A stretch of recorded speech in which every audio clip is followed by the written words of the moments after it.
ఓం నమః శివాయ. నమో నారాయణాయ. కర్మ నివారణ కాలభైరవ దేవత అనుగ్రహ ప్రసాద సిద్ధిరస్తు.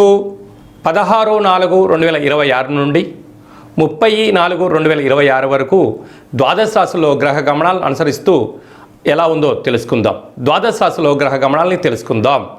మేషరాశిలో ఏడాది తర్వాత రవి భగవానుడితో కూడుకున్న శుక్ర భగవానుడు, మిథున రాశిలో దేవగురు బృహస్పతి సంచార స్థితి, సింహరాశిలో కేతు సంచార స్థితి, కుంభరాశిలో రాహు సంచార స్థితి, మీనరాశిలో కుజుడు బుధుడు శని సంచార స్థితితో ద్వాదశ రాశుల్లో గ్రహ గమనాలు ఈ విధంగా ఉన్నాయి. మిథున రాశి వారికి ఏడాది తర్వాత ఏకాదశ స్థానంలో రవి భగవానుడితో కూడుకున్న శుక్రుడు సంచారం చేయనప్పుడు, 12 సంవత్సరం తర్వాత దేవగురు బృహస్పతి రాశిలోని సంచారం చేయనప్పుడు, ఈ తెలుగు పరాభవనమ సంవత్సరంలో ఆదాయ వ్యయాలు అసమానంగా ఉన్నప్పుడు, చైత్రమాస శుక్లపక్షం దాటిన తర్వాత వచ్చేటువంటి బహుళ అమావాస్య సందర్భంగా ఎలాంటి విధి విధానం పాటించడం వలన మిథున రాశి వారికి విపరీతమైన రాజయోగం కలుగుతుందో ఈ వీడియోలో సవివరంగా సంపూర్ణంగా తెలుసుకుందాం.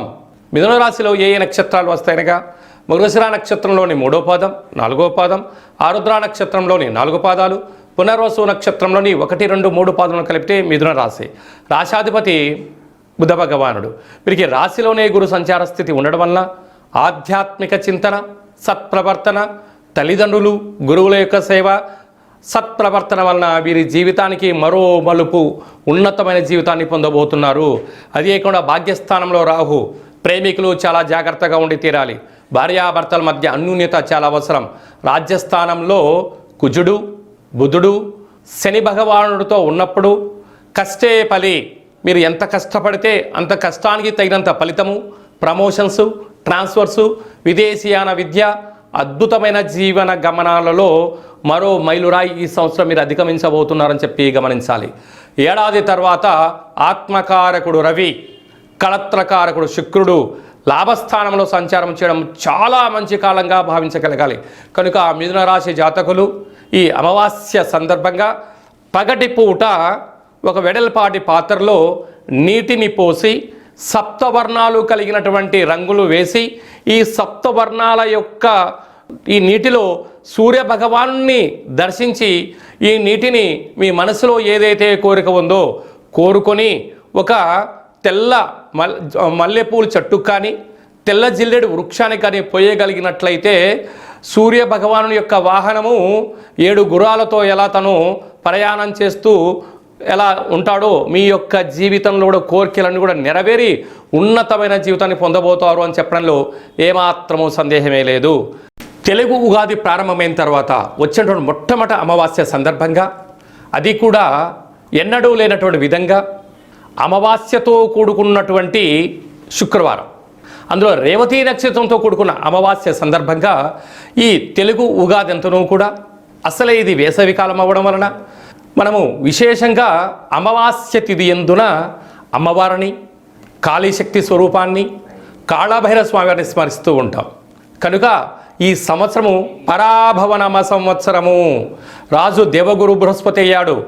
కనుకనే మరి ఈ సంవత్సరం అంతనూ కూడా ఎలాంటి అవమానాలు జరగకుండా ఉండాలి అన్నట్లయితే ఈ శుక్రవారం రోజున అమావాస్య తిథి యందున రాత్రిపూట అనగా మనకు సాయం సంధ్య దాటిన తర్వాత, అంటే మనకు ఇది వేసవికాలం అవ్వడం వలన 6:30, 7 తర్వాతనే మనకు చీకటి పడుతూ ఉంటుంది. మనకు చీకటి పడ్డాక శుక్రవారం పూట ఇంటి సింహద్వారాల దగ్గర కానీ, ఫ్యాక్టరీల యందు కానీ, కర్మాగారాల యందు కానీ ఒక అష్టదళ పద్మాన్ని వేసి, నింబకుసుమాన్ని అంటే నిమ్మకాయను సగభాగాన్ని కోసి దీపాన్ని వెలిగించడము, మీ మనసులో ఏదైతే కోరిక కోరుకుంటారో అద్భుతమైన విజయాన్ని సాధించడం జరుగుతుంది. అదే కాకుండా అమావాస్య అనగానే గగనమంతరం కూడా శూన్యంతో ఉంటుంది.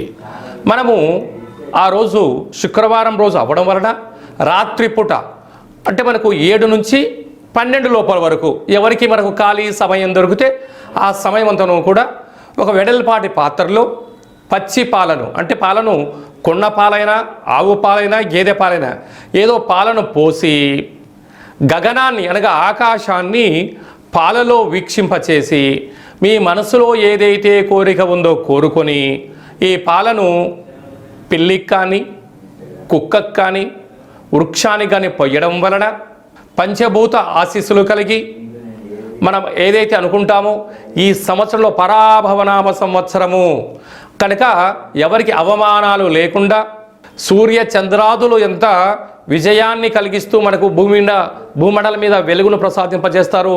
పగటిపూట సూర్యుడు, రాత్రిపూట చంద్రుడు చల్లదనాన్ని ఎలా వెదజల్లుతూ ఉంటారో మనిషి యొక్క జీవితంలో కూడా అంతే విజయం కలుగుతుందని చెప్పి గమనించాలి. ఈ చిన్న కార్యక్రమాన్ని ఆచరింపచేద్దాం. మొదటి అమావాస్య కార్యక్రమ సందర్భంగా కాలాన్ని శాసింపజేసే శక్తి కాలభైరవుడికి ఉంటుంది. కాలభైరవ స్మరణ, ధ్యానము, కుష్మాండ దీపం వలన లక్ష్మీ కటాక్షం కలిగి అఖండ రాజయోగం కలుగుతుందని చెప్పి కూడా గమనించగలగాలి. అలాగనే మనకు 18వ తారీఖు నుంచి వైశాఖ మాసం ప్రారంభము. వైశాఖం అనగానే మనకు విశేషమైనటువంటి పండగలకు కేంద్ర బిందువు. మనకు వచ్చేటువంటి విధియ అక్షయ తృతీయ. ఈ అక్షయ తృతీయ నాడు ఏం పనులు ఆచరింప చేయాలి అన్నట్లయితే సూర్యోదయపు పూర్వమే లేచి మంగళ స్నానం ఆచరింప చేసుకొని సూర్య నమస్కారం చేసుకొని మట్టి కుండలో నీటిని ఏర్పాటు చేసుకొని మట్టి కుండలో ఆహారాన్ని వండి బ్రాహ్మణుడికి కానీ సాధు సంతువులకు కానీ మట్టి కుండతో నీటిని దానం చేసినట్లయితే ఐశ్వర్యం కలుగుతుందని చెప్పి గమనించాలి. అలాగనే మనము ఇది కలియుగం. కలికాలంలో మనిషి యొక్క జీవన గమనం అద్భుతంగా కలగాలంటే కాసు మీద ఆధారపడి ఉంటుంది. కాసు అనగా బంగారు. కనుక లక్ష్మీమాత సువర్ణ స్వరూపంలో ఉంటుంది. కనుక ఒక తమలపాకు పైన కానీ లేకపోతే పసుపుతో చేసినటువంటి వేదిక పైన కానీ తెలుపు వస్త్రం పైన కానీ లేకపోతే బంగారు వర్ణం కలిగినటువంటి పట్టు వస్త్రం పైనను ఇంట్లో ఉండబడినటువంటి ఏదో ఒక బంగారు యొక్క వస్తువును పెట్టి యథాశక్తిగా సువర్ణాం హిరణ్మయీం లక్ష్మీం జాతవేదో మమావహ అనేటువంటి మంత్రాన్ని, ఓ లక్ష్మీమాత ఈరోజు నిన్ను స్మరిస్తున్నాను, మిమ్మల్ని ధ్యానిస్తున్నాను, మా గృహమంతా సువర్ణమయమైపోయి నా జీవితం అంతా కూడా సువర్ణపు కాంతులతో వెదజల్లే శక్తిని ప్రసాదించమని మనసా వాచ కోరుకొని ధూపదీప నైవేద్యములను ఏర్పాటు చేసుకొని ఆ యొక్క బంగారు యొక్క వస్తువును పర్సులో పెట్టుకోవడం కానీ పూజా మందిరంలో ఉంచడం కానీ దేవతా మూర్తి దగ్గర ఉంచడం వలన సంవత్సరాంతము మనకు లక్ష్మీ కటాక్షం కలుగుతుంది అని చెప్పి గమనించాలి. అలాగనే వైశాఖ మాస శుద్ధ పంచమి శంకర జయంతి. ఈ భూమండలానికి అంతను కూడా ఆధ్యాత్మిక భక్తితత్వాన్ని ప్రసాదించడం మహానుభావుడి యొక్క జయంతి. కనుక తెలిసి ఓ నమ శివాయ అన్న, తెలియక ఓ నమ శివాయ అన్న, జయ జయ శంకర అని అన్న అఖండమైనటువంటి ఆ పరమేశ్వరుడి యొక్క కృప కటాక్ష వీక్షణ కలుగుతుందని చెప్పి గమనించాలి. కనుక మనమందరము కూడా ఆ యొక్క మహానుభావుడి యొక్క స్మరణ ధ్యానము జీవితం చరితార్థం అని చెప్పి గుర్తుపెట్టుకోగలగాలి.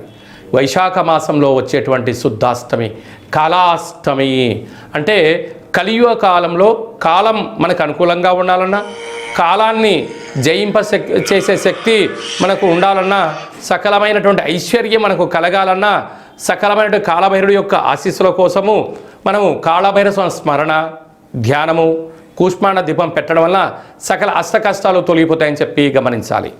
అలాగనే మీ వ్యక్తిగత జాతకం తెలుసుకోవాలనుకుంటున్నారా? మీ యొక్క పేరు, పుట్టినటువంటి తేదీ, నెల, పుట్టినటువంటి సంవత్సరము, సమయము రాసి ఈ కింది వరకు వాట్సాప్ ద్వారా మీరు పంపించగలిగినట్లయితే 100 సంవత్సరాల జాతకాన్ని రాసి పంపించి మీరు పుట్టినప్పుడు గ్రహ గమనాలు ఎలా ఉన్నాయి, ప్రస్తుతం ఎలా ఉంటున్నాయి, ఈ పరాభవన సంవత్సరంలో ఎలాంటి విజయాలు పొందాలో తెలియచేస్తూ రాబోయేటువంటి కాలంలో అద్భుతమైన యోగాలను దోషాలను తెలియచేస్తూ మీ యొక్క జీవితంలో సువర్ణమయంగా కావాలని కోరుకుంటున్నాం. కనుక ఈ కింద సంప్రదించి తెలుసుకోగలరు. అలాగే చాలామందికి డేటా బర్త్లో లేనటువంటి వారికి మీ పేరు యొక్క మొదటి అక్షరాన్ని అనుసరిస్తూ రాశిని తెలియచేస్తూ రాశి యొక్క స్థితిగతులను తెలియచేస్తూ గవళ ద్వారా కాళభైరవ ఉపాసన చేత భూత భవిష్యత్ వర్తమానాన్ని తెలియజేయడం జరుగుతుంది. కనుక ఈ కింది నెంబర్ని అపాయింట్మెంట్ తీసుకొని సంప్రదించగలరు. అందరికీ శుభం, జయం, లాభాన్ని కలగాలని కోరుకుంటూ మనసారా ఆశీర్వచనం. భైరవం రక్షంతు.